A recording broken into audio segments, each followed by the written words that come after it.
কাজে যুব সমাজও থাকবো, মুরব্বীরাও যাতে এই কাজে আমাদেরকে হেল্প করেন।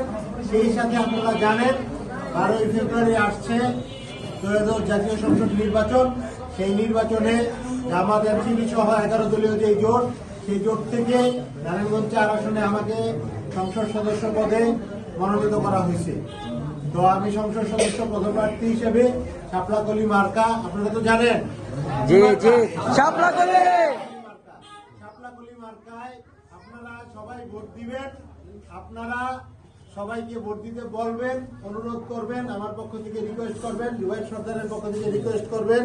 এই আশাবাদ ব্যক্ত করছি, কারণ আমরা চাই এই অঞ্চলের পরিবর্তন হোক।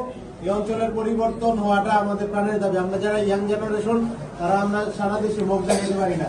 যখন আমরা বলি যে আমরা নারায়ণগঞ্জের ছেলে, তো সন্ন্যাসী এলাকার পড়ে, আমরা যখন বলি আমি ঢাকা ভার্সিটিতে পড়ছি, তাও আমাদের ওই নারায়ণগঞ্জ করলে তোমাদের নামে পরিচিত হইতে হবে। এই জন্য আমরা এগুলো চাই না। আমরা চাই এলাকাটা শিক্ষিত সমাজ, এলাকাটাকে পরিবর্তন করুক। এই জন্য আপনাদের সহযোগিতাটা দরকার, দোয়াটা দরকার। আমরা সবাই মিলে ঐক্যবদ্ধ থাকলে ইনশাল্লাহ বিজয় নিয়ে ফিরতে পারবো। সবাইকে অসংখ্য ধন্যবাদ জানিয়ে আমি আমার কথা শেষ করছি। আসসালামু আলাইকুম।